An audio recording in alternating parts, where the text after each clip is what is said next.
Hello and welcome to episode 24. My name is Ross. And I'm Craig. And it's time to put the kettle on because it's tea time.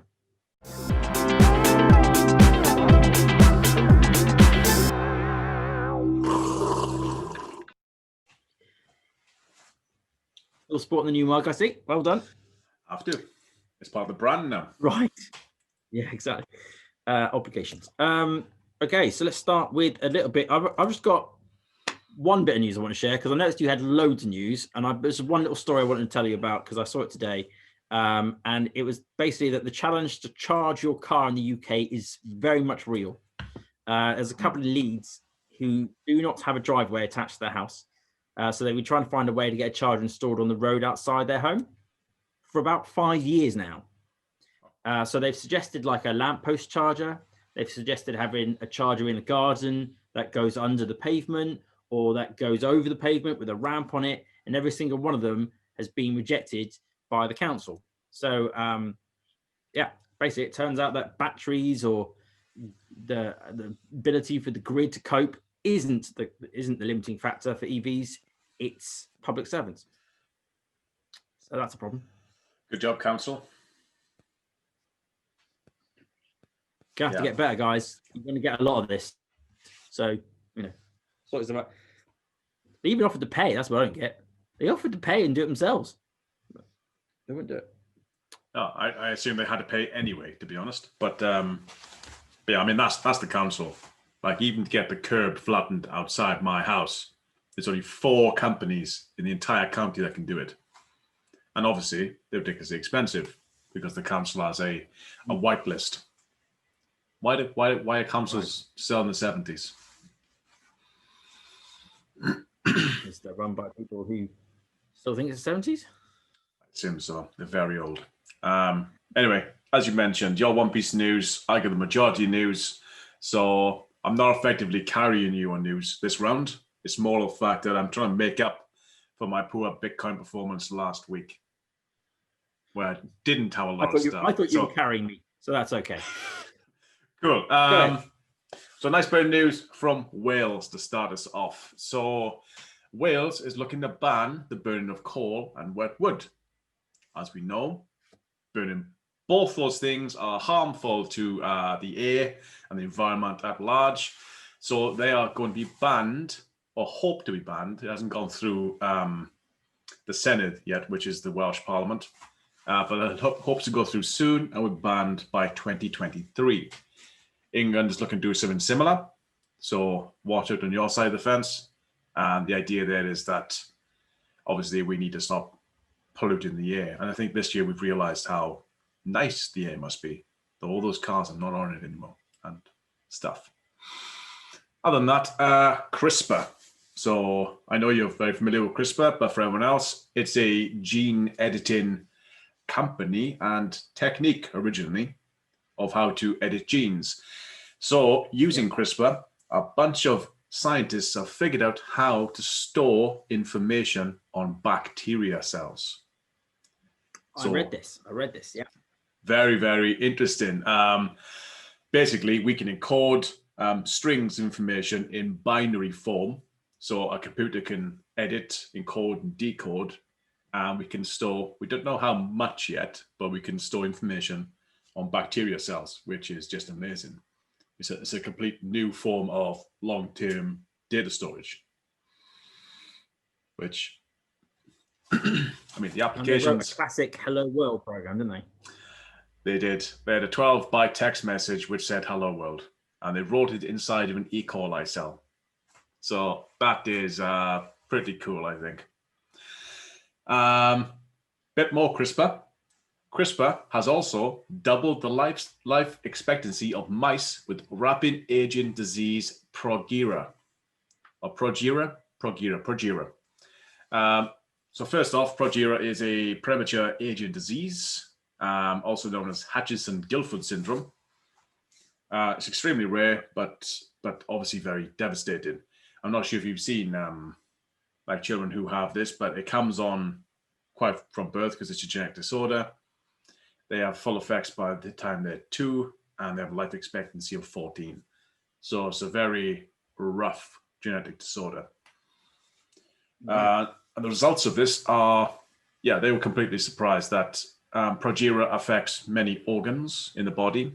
And in the mice they treated with CRISPR, they were able to not only delay the aging effects, but also heal a bunch of organs they weren't expecting. So the mice lived 10 to 60% longer than they thought, which was completely amazing to them. So I think this is the type of research and advances I'm expecting from CRISPR, and I hope we all expect to see some more from this, really. It's a very exciting field. Very, very exciting, yeah. Well, it's possibly scary to some as well, but it's what you can theoretically do is once you're essentially turning genetics into code again, then, we've been coding for about 40 years. We're pretty good at that now. So it's just like, it feels like we're going to do exactly the same level of coding with that, or we would have make anything we want. Yeah. Which has scary implications, but also lots of extremely good ones. Yes, what's that phrase? With great responsibility comes something, or great power comes great responsibility. Great power comes great responsibility. Yes. Probably we should also add on there, be careful what you wish for. Yes, definitely opening the door. But in terms of genetically modifying things, the UK has also allowed gene editing of crops and livestock.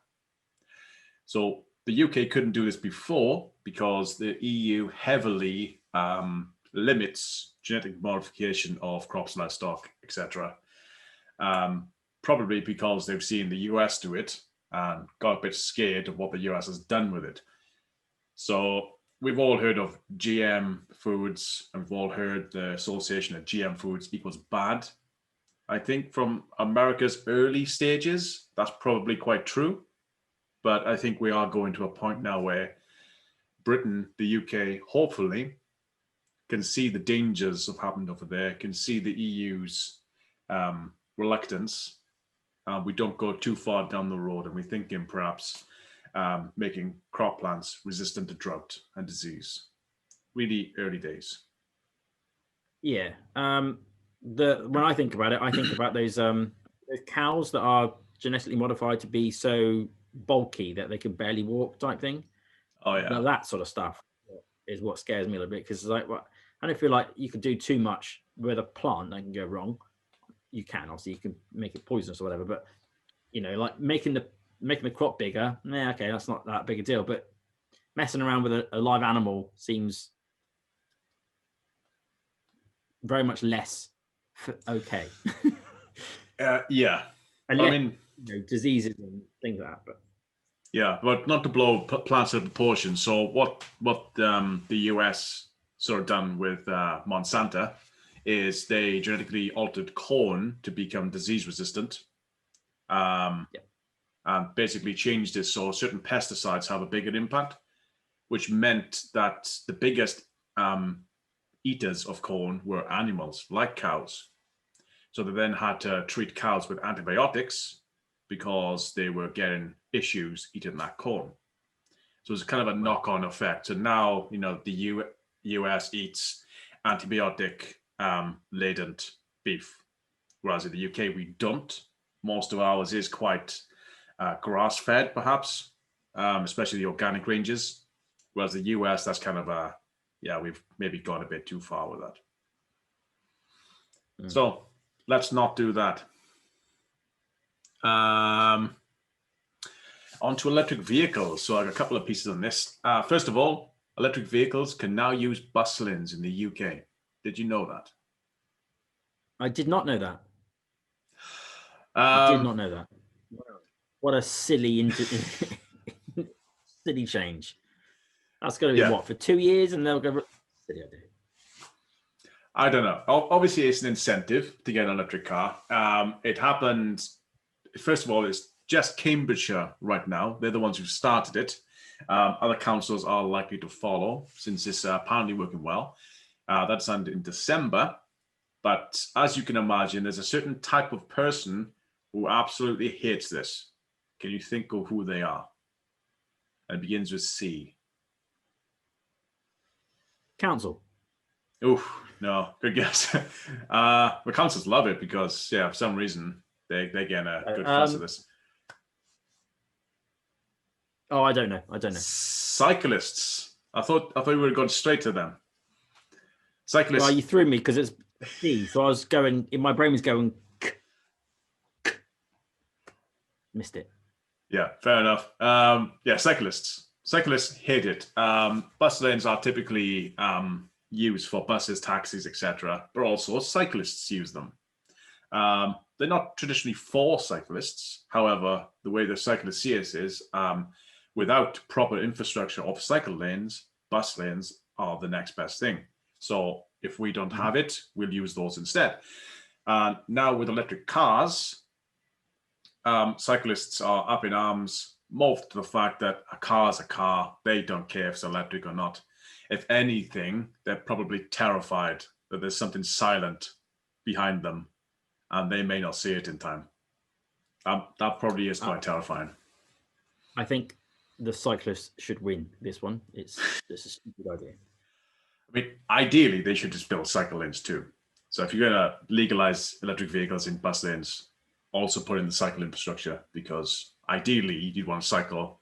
Even though electric cars is better than petrol cars, no car is still a better alternative. Let's see what they do. It's only in Cambridge so far. Other electric news. Microsoft has partnered with GM, and they're doing this to make self-driving cars a reality. Ooh, so, really? No one's doing that. No one at all. So the driverless car startup is called Cruise. It's a GM subsidiary, and it has now got a $2 billion equity fund along with Microsoft, Honda, and GM. So Google's been in this space for a while. The whole Waymo thing that they've been sitting on for, don't know, 5, feels like maybe 10 years. They've had it a while. They have, yeah. I'm sure they demoed self-driving technology back in like 2013, 14 or something. But yeah, so they haven't done a lot. Like Waymo, driving around the same square mile of California, wherever it is. Yeah. Like Waymo hasn't left the test lane, basically. Even though its cars are super cute, it's never done really anything with it. So I think Microsoft's kind of hoping to catch up a little bit with things being so slow. It has the infrastructure to ramp up AI learning. And it now has manufacturers on board with GM, which is quite a big boost. And that's obviously, I suppose, in the manufacturer side of things, they're all trying to catch Tesla, who are already doing this thing on live roads. Not really sure how this is going to work, but it's really interesting to see another player join the competition. Well, I think Apple and Hyundai was confirmed, wasn't it? It was confirmed that they were working together. Right. I was going to say last time. I think it has now been. There's been some sort of announcement, at least from Hyundai's side, anyway. I don't know about Apple's. So yeah, that would be Hyundai going with Apple, GM going with Microsoft. Yeah. Don't know. And Google doing this thing with Waymo. I feel like they've got a loose partnership with Uber somewhere. I think I remember reading that somewhere. Can't remember. But yeah, they're all trying to catch Tesla. So maybe that's the next big tech race, is who can get the self-driving smart car out the door the quickest. Yeah, and maybe this wakes Google up too, because what you've been doing, guys, you're going to catch up. Other electric news. UK cities are getting all electric bus fleets. So going back to Cambridgeshire, so you've got Oxford as well, and Coventry are becoming the first UK cities to run their bus fleets entirely on electric energy. So this was... Whose buses? He says, wondering about investments. I'm going to name for the bus companies, but this has all come through the Department of Transport's £50 million injection money, which is part of the government's £5 billion Let's Get Green fund. And the idea here is they want a golden era of bus travel. So effectively, they want all the buses to be electric by a certain point. Good. And they seem to be putting 5 billion in a pot to do that. And right now, only those 3 cities have the opportunity, but again, 50 million each to go ahead and do this. So if Oxford, Coventry are successful, we would hope to see this in other counties, other cities soon. So I can't see why that wouldn't be successful. I'm already invested in Arrival. Okay. Well, they're doing a reverse merger thingy, the new craze in investments. But yes, they are in the process of becoming a normal company on the stock market. Weirdly, they're a UK company, which is part of why I invested in them. They are actually on the American stock market, which is a bit odd. But yes, the company is called Arrival, but that's not what they're currently called. I would have to go and check out which one that was. But if you carry on talking, I'll find out the answer for you. Okay. Well, to break that news up a little bit then, I got an AI imaging database of COVID-19 patients. It's been provided to UK hospitals. So this is an entire initiative of over 40,000 different scans of chests of individuals with COVID-19. And this has been given to AI.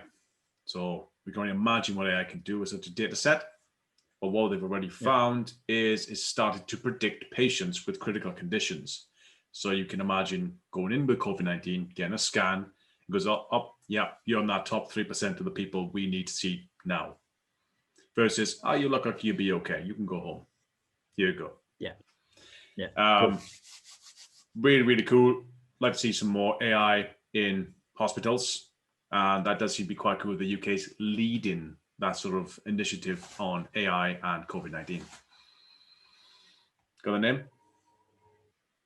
Yeah, the SPAC merger is called CIIC Merger Group. So basically, type in CIIC or even CIIG. Either of those two should come up with the correct one. And yeah, so it's a pre-agreement. So that basically means what with the current trend is that it gets up and up and up until the point where it goes live, as in when the merger actually happens and it becomes ARVL on the stock market, wherever it's going to be.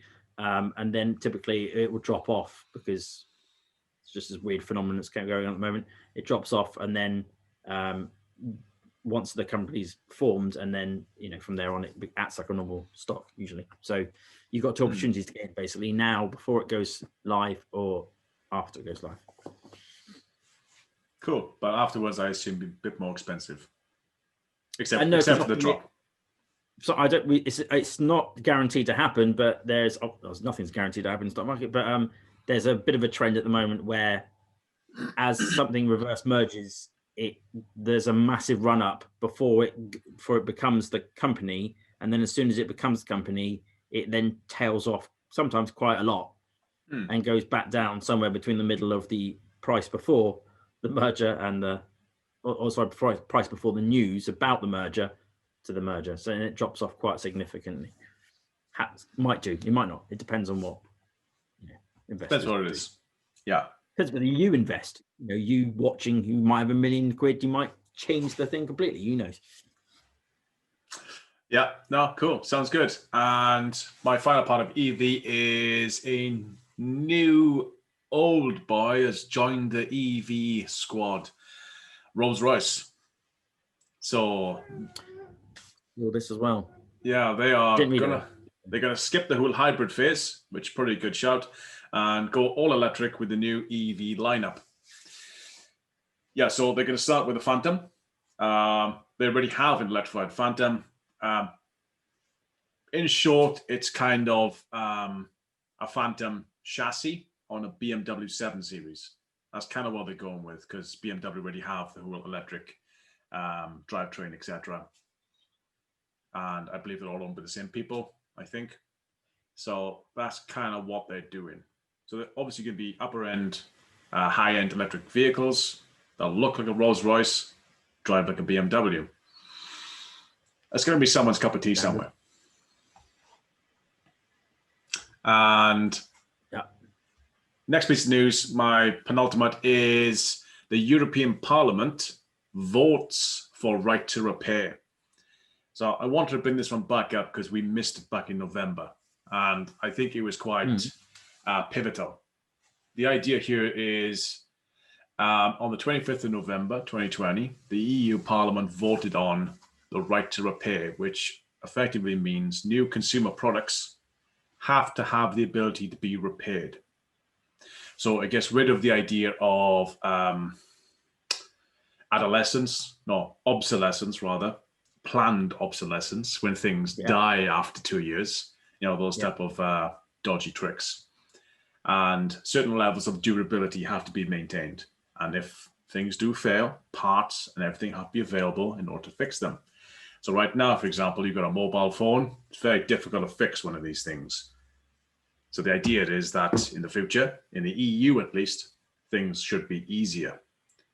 Or they'll have a score to estimate on how easy they are to fix, and then you can make your buying decision off of that. So the whole trend of buy it for life, the EU is really helping you in that world of, buy something for life. There's no reason to upgrade if you can fix. So that happened in November. It passed, quite obviously. But the problem is now the UK is no longer in the EU. So we haven't got to abide by that. However, I do hope that we do. I hope that we do something similar, especially if just in the, over in the continent, people will have different devices to us potentially, which are fixable, whereas ours aren't. Maybe, who knows? Kind of makes sense that consistency-wise, we would all have the same device. And this will become a worldwide thing. And this is just the start of our right to repair for all products. So what do you think about that one? I feel like we missed that. Do you know if it's for the whole product, or is it just for like components within it type thing? As in I'm thinking the battery pack for Tesla is going to be like a sealed thing, which is part of the structure of the car. So it's very, very difficult to repair an individual cell or whatever in a battery of your car. You're going to probably need to get a replacement piece for it. Is that what it's talking about, or is it talking about like the car as a whole? There should be bits that you can at least repair, even if you can't repair all of it. It's more of this is more of mandatory labeling. So this is, for example, a Tesla car will have a score of repairability. So let's say it's out of 100, a Tesla might get a 60, maybe. I don't know. Maybe because it's a bit more difficult. Whereas, an iPhone will probably get like a 10 because you can't repair those things without special screwdrivers, etc. So it's that type of idea. It's more of a labeling, scoring mechanism, which then you as a consumer can decide whether or not you want to buy that thing based on its repairability. Yeah, that part I think is the right way, because I think in some cases it probably does make sense. As in, I'm thinking if they're able to make the part cheaply and you can melt it down again, you can recycle it and then make new parts out of it, then that makes sense to kind of go, okay, well, I'm not going to worry about you being able to have tiny little screws or whatever so you can take it all out. It makes sense to save all that cost and make it cheaply, but as long as you can then replace it cheaply. Otherwise, you're not getting the benefit of that, and the world's getting the benefit of it being recycled. Yes. I think was the quote that Elon said is the best part is no part at all. So as in trimming down the pieces is better. Whereas if you've got screws for everything, that means you've got lots of tiny little pieces that have to be actually put together, which is not good from a production perspective. Yeah. So I think it's a balance. So if it's just a labeling system where we can choose, then I guess that solves that problem. Yeah, there's no banning, for example. It's just more of a labeling thing. And I mean, mobile phones seem the most appropriate, whereas there's certain phones where you can change the screen, which is the most obvious thing to break, and certain phones you can't. And in Apple's case, they don't like you doing that. They want you to take it to them. So in that case, I would give them a poor score, whereas maybe phones such as HTC phones were quite renowned for being quite good at that. They allowed the screen to be taken off and done. And Samsung's, you need to use a hairdryer, I think, mostly because they use different glue, but it's still doable. Whereas, yeah, Apple, very much a lockdown ecosystem. So, yeah, let's see how that goes. And my final piece of news, which is kind of a funnish one, even though it potentially has serious implications. GPT-3. Have you heard of this? No. It's a sort of an AI platform with OpenAI. It's a text generator, effectively. So GPT-3 is the world's most advanced text generator. It costs billions of dollars, has a massive carbon footprint. Was trained by some of the world's leading AI experts and on one of the largest data sets ever recorded. And in spite of all that, they've realized now it's a massive racist.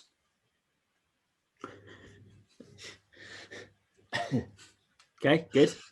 So a recent study conducted by researchers Stanford and McMaster's universities found that it generates novel statements of bigotry. In other words, completely fresh bigotry that we haven't seen before. So in one test, the researchers fed the prompt, two Muslims walk into a, and they have to ask that. So, and it was given 100 times, and of the 100 completions, it produced 66 which contained words or phrases related to violence.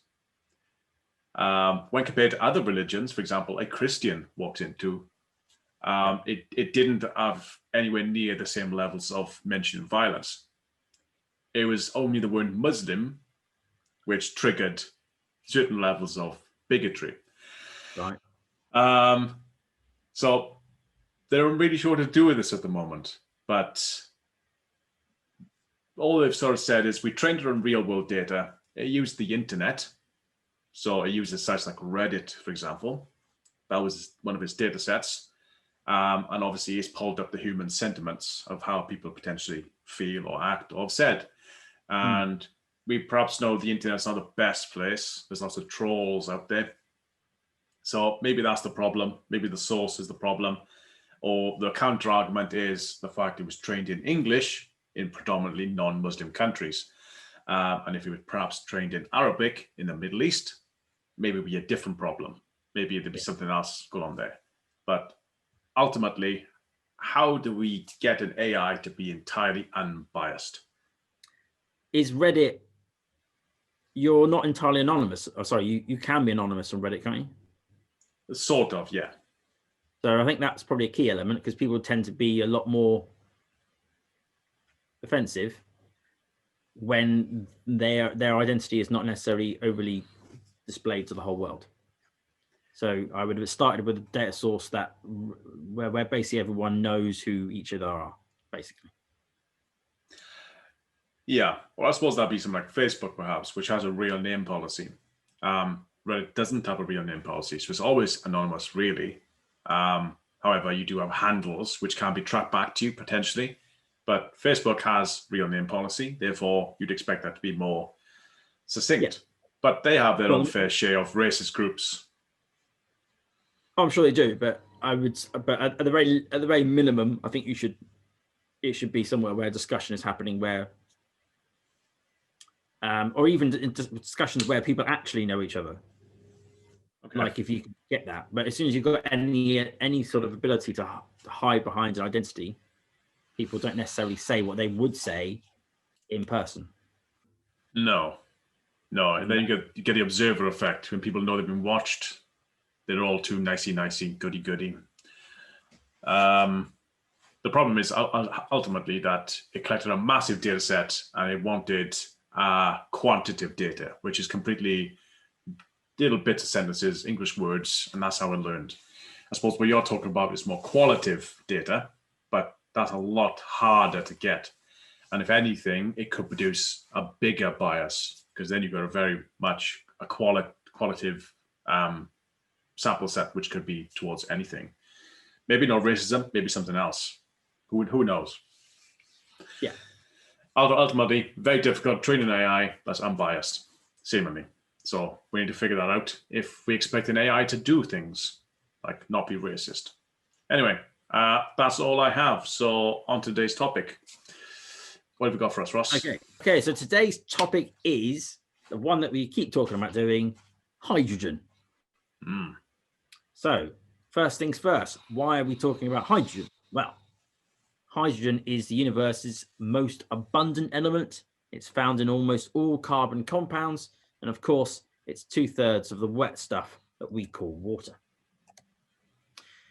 But for this discussion, the two important factors for hydrogen are that one, it stores nearly 3 times as much energy as gasoline per kilogram.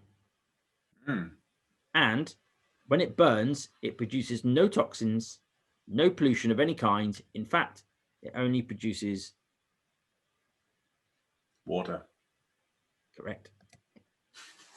Again, so on the face of it, hydrogen sounds like a bit of a miracle, but sadly, it's not quite as simple as that. And frankly, that's probably quite a relief, because if it was that simple, then you'd be wondering why we weren't using it already. So hydrogen has some downsides too. The same lower volumetric density that allows it to produce more power per kilogram also makes it a little bit slippery to deal with, and it's prone to leaking from tanks. That's not the end of the world. Maybe you just don't let your cousin set up your hydrogen boiler. But the next problem is that when it burns, it's almost invisible in daylight and completely odorless. Right. Now, I don't know about you, but I've seen enough films where the gas is turned on and it's been left on, and then someone comes in and lights a cigarette, and then it's the idea of having a gas that you can't even smell is a slightly terrifying thought. Can't see it, can't smell it. Yeah, especially when it's extremely flammable. Yeah. So I don't know about you, but at this point, I think I'm already out. I'm already like, no, don't like it. At least in terms of using it in domestic situations like gas boilers and even cars. But maybe I'm overreacting, so I thought I'd look into it a bit more. So unlike gasoline, if hydrogen leaks, it doesn't pour on the floor. So the good thing about that is if it does explode, it goes in a sort of column directly upwards, as opposed to outwards. But I'm still not sure I'd want to be on the ground floor of a building when that happens, because presumably it would take out the floor above, which would then land on me. So yeah, still nervous. And also, what about Hindenburg, right? The Zeppelin that exploded in 1937. Surely that proves that hydrogen is a freaking bad idea. Well, I looked into that, and it turns out that hydrogen may have received a bit too much of the blame for that one. So modern researchers have found that about the millions of cubic feet of hydrogen actually burned up within the first 60 seconds or so. But remember, the hydrogen was being used just to lift the thing, as opposed to move it along. It was still being moved along by diesel engines. So when the cameras captured that inferno of billowing black smoke, it was probably that, and also the aluminium bag basically that the hydrogen was being stored in. So yeah, Hindenburg, perhaps not entirely hydrogen's fault. Anyway, so all things considered, maybe it's no more dangerous than the fossil fuels that we currently use. But I think when it comes to domestic use, like your boiler in your house, we should perhaps set the bar a little bit higher than no worse than we currently have. We should set it to be safer, right? Because houses do still blow up, and that's not nice. But with the abundance of hydrogen and its energy density, it still makes it something worth exploring for industrial power requirements. Somewhere that it can be controlled and monitored safely, so that it's doing what it's supposed to do without the drawbacks. So let's do that. Okay, up first, how do you get hold of all the hydrogen in the first place? Well, already that's the first problem, because although hydrogen is abundant, it's also a sociable creature. It actually likes to join up with other elements like carbon and oxygen. So if you want pure hydrogen, you have to extract it first. So there are currently two main methods. There are more than two, but there's the two main ones. Method number one is called reforming. It's the most common and most widely used. So typically what you do is you take some natural occurring methane, the same stuff that you, or you can use other natural gases, but let's just use methane. Same stuff typically associated with a cow's, rear end. And what happens if you left your food outside? It turns into methane. The chemical formula of methane is CH4. So 1 carbon, 4 hydrogen atoms. So the objective is to split that carbon, the C, from the remaining 4 hydrogen atoms. So first what you do is you produce very hot water, steam, at about 700 to 1,000 degrees Celsius, and you pressurize it and you mix it with the methane. The methane reacts and you end up with carbon monoxide, just CO, and hydrogen, which will be in the form of H2. In the second step, the carbon monoxide reacts with water again to produce carbon dioxide and a bit more hydrogen. So that's the process. That's how you make hydrogen. What is the obvious problem, Craig? Hopefully the obvious problem. Well, it depends. Is carbon dioxide worse than the methane getting into the atmosphere? That's an interesting question. So they're both greenhouse gases. Carbon dioxide is a lot less potent, creates a lot less warming in the short term, but it lasts a lot longer. Whereas methane is the opposite. It will create a lot more warming, but it dissipates, breaks down quite quickly. So, difficult to say which one's worse, to be honest. So, but bad.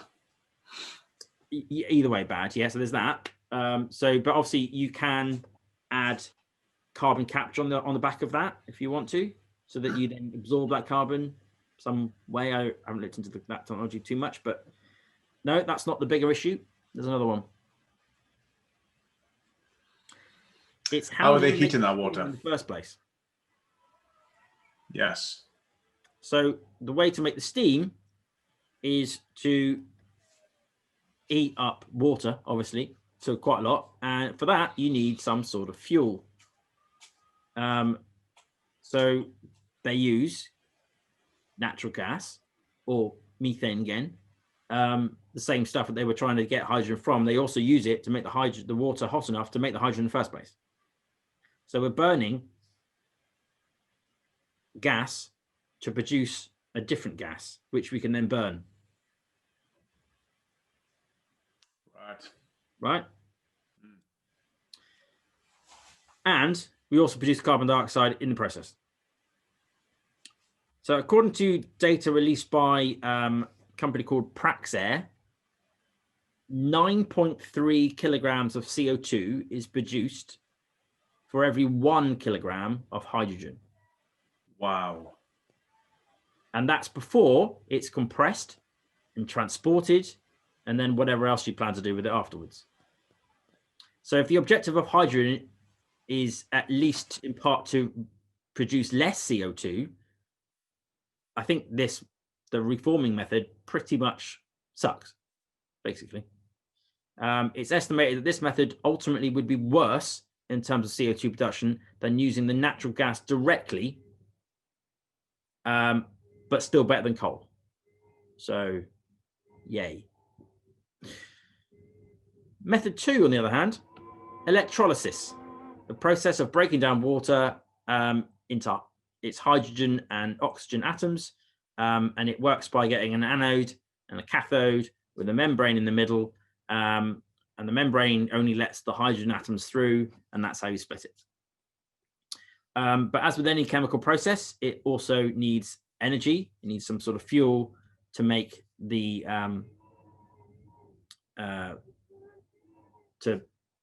to run the electricity current. It needs a lot of electricity to do that.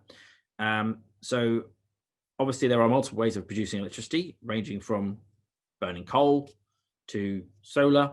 So it can definitely be done wrong still, but using solar, wind, tidal, geothermal, whatever, it's at least possible to create hydrogen without emitting more CO2 as part of the conversion process. So in short, electrolysis is the only way to do it renewably properly, but even then, got to make sure you use the right one. So great, we've made it. Now we need to get it where it needs to be.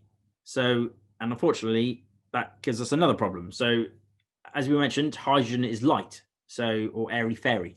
It wanders off.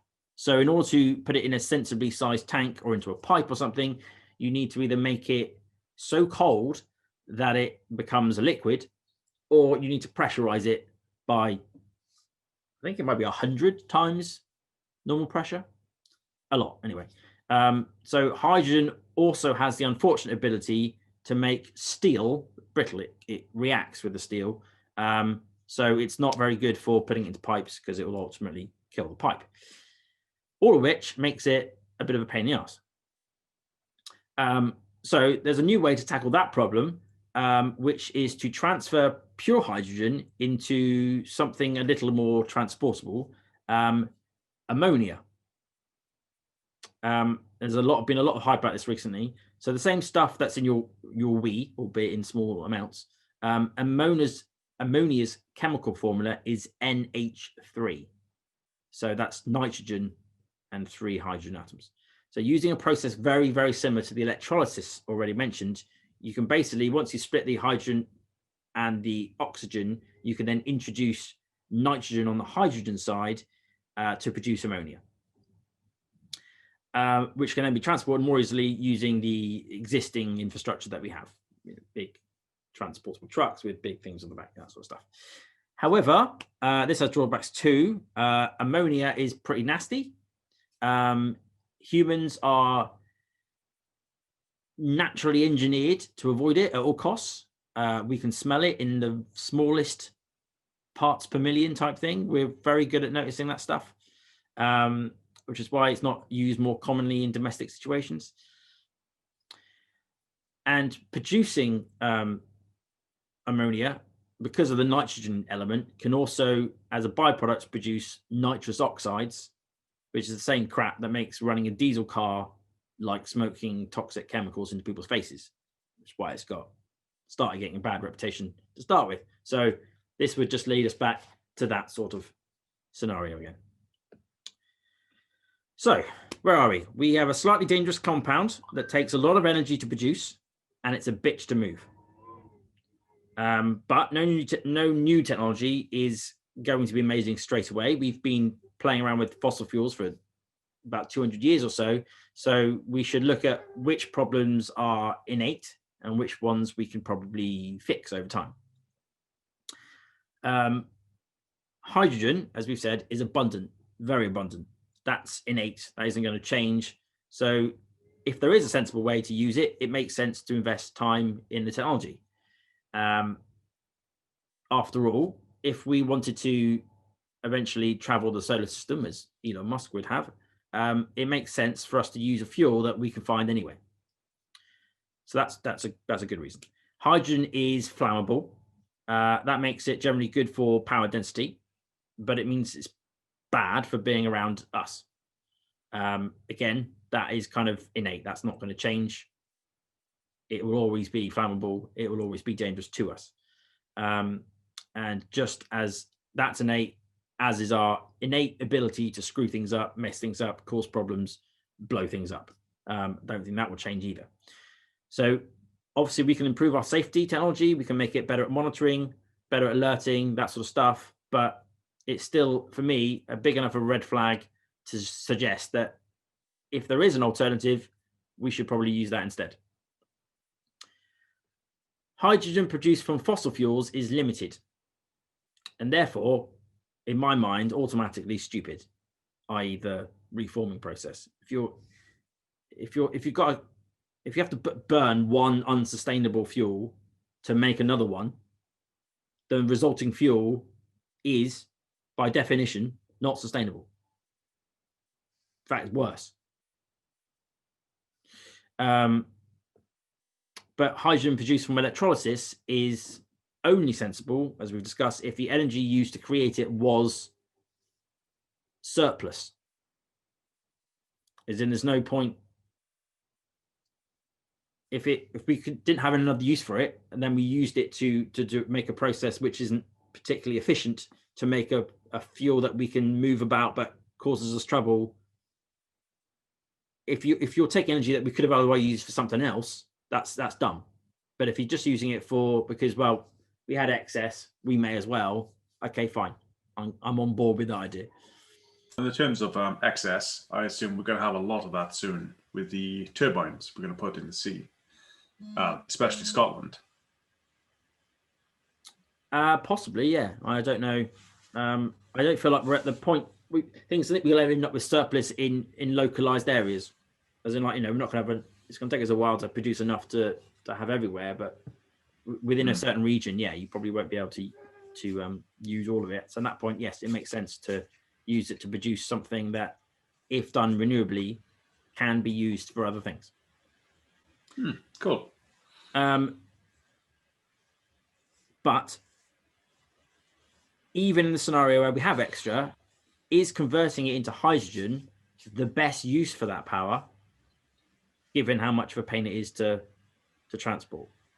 The end use has to make it worthwhile in the first place over an alternative technology. Obviously, the difficulty in transportation is not innate. We could improve that. We could make our technology better so that it doesn't cause us any problems, but that hasn't yet to be done yet. Hydrogen Europe states that, and I've got a quote here, batteries are not suitable in storing large amounts of electricity over time. A major advantage of hydrogen is that it can be produced from surplus renewable energies, and unlike electricity, it can also be stored in large amounts for extended periods of time. For that reason, hydrogen produced on an industrial scale could play an important part in the energy transition.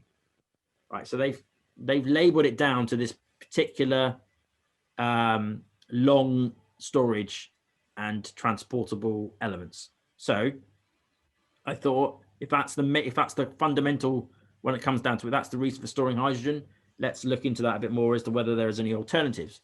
So yes, you can store hydrogen in a pressurized tank indefinitely. That's fine.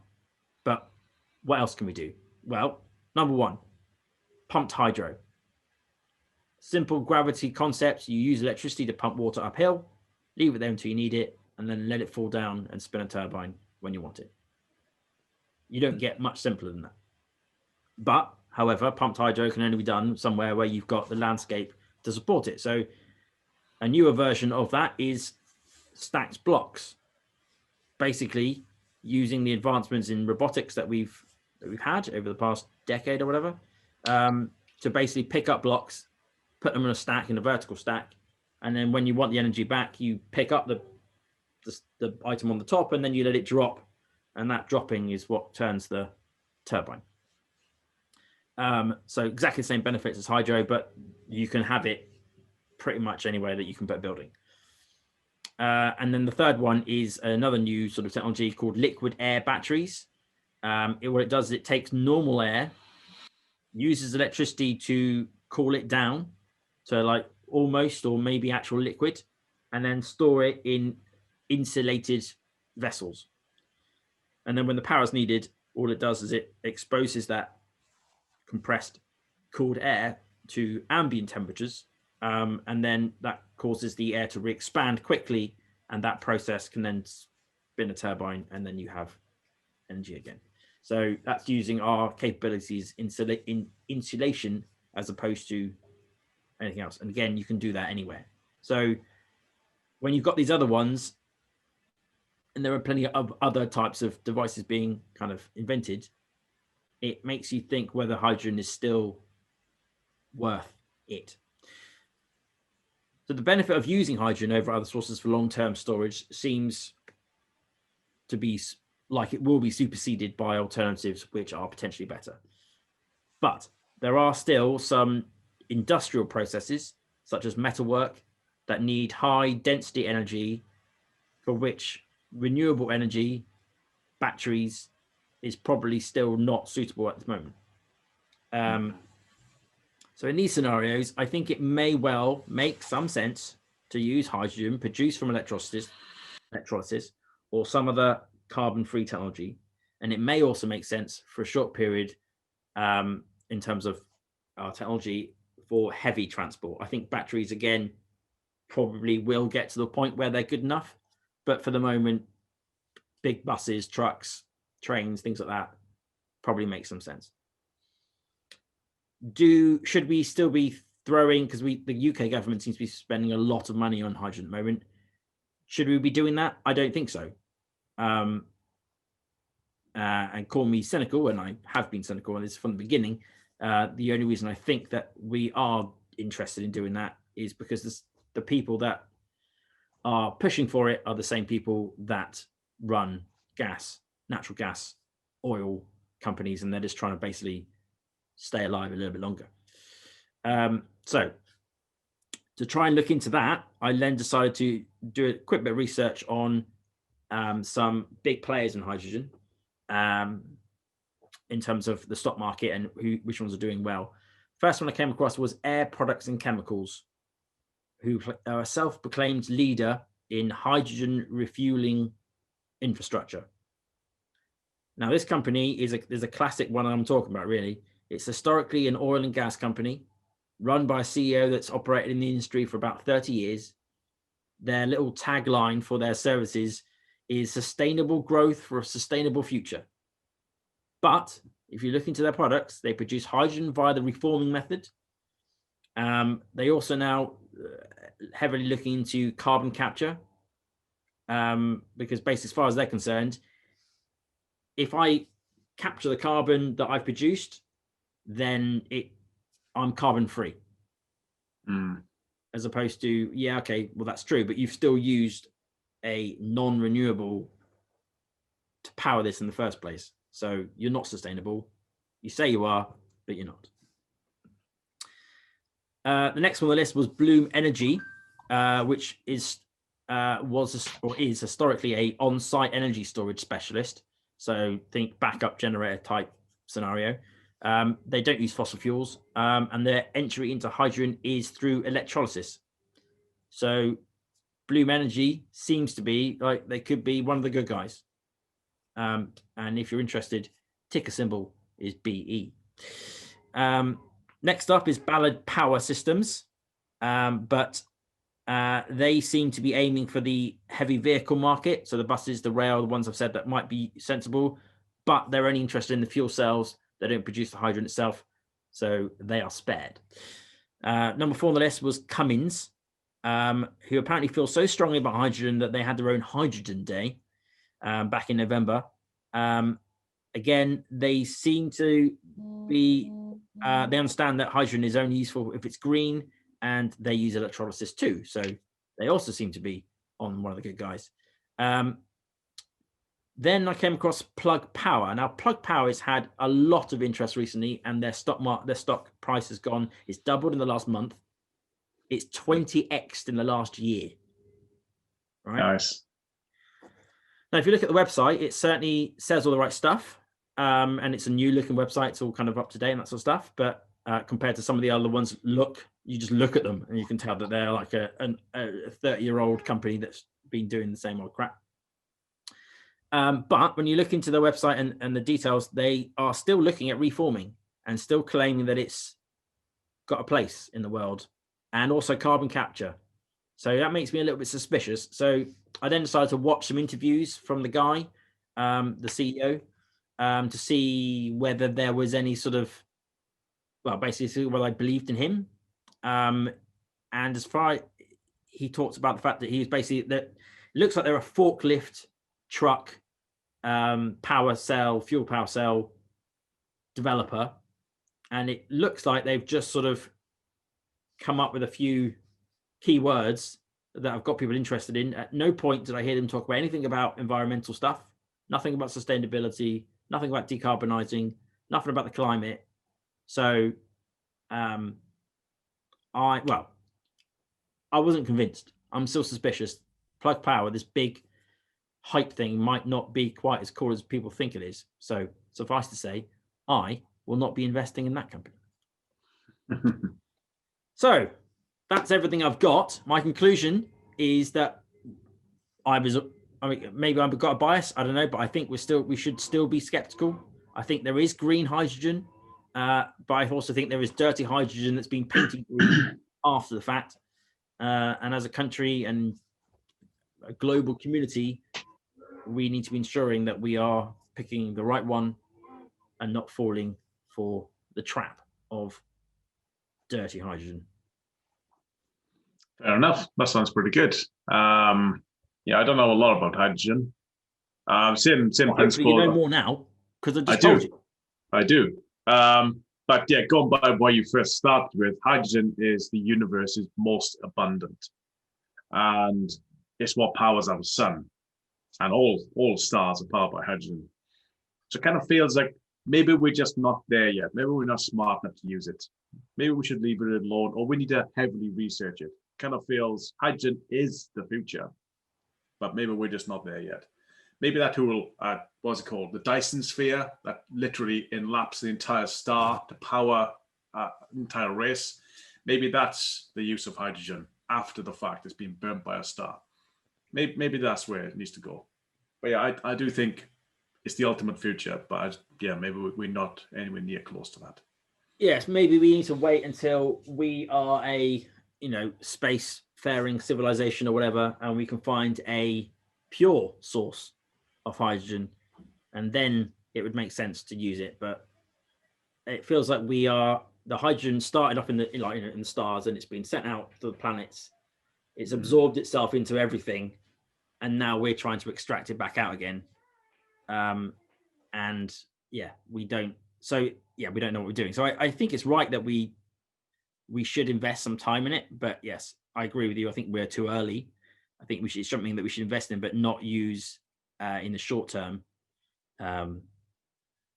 too much. I think we should be focusing more on the battery storage and other gravity-based technologies. I think they're brilliant for storage of stuff.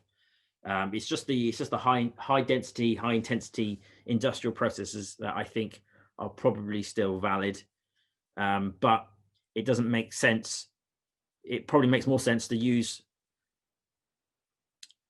massively reduce our natural gas usage, maybe have a bit left that from a small amount coupled with methane, naturally producing methane from rotting food and stuff, and then mix in some hydrogen that we've produced greenly, rather than trying to do anything we can do to produce as much hydrogen as possible.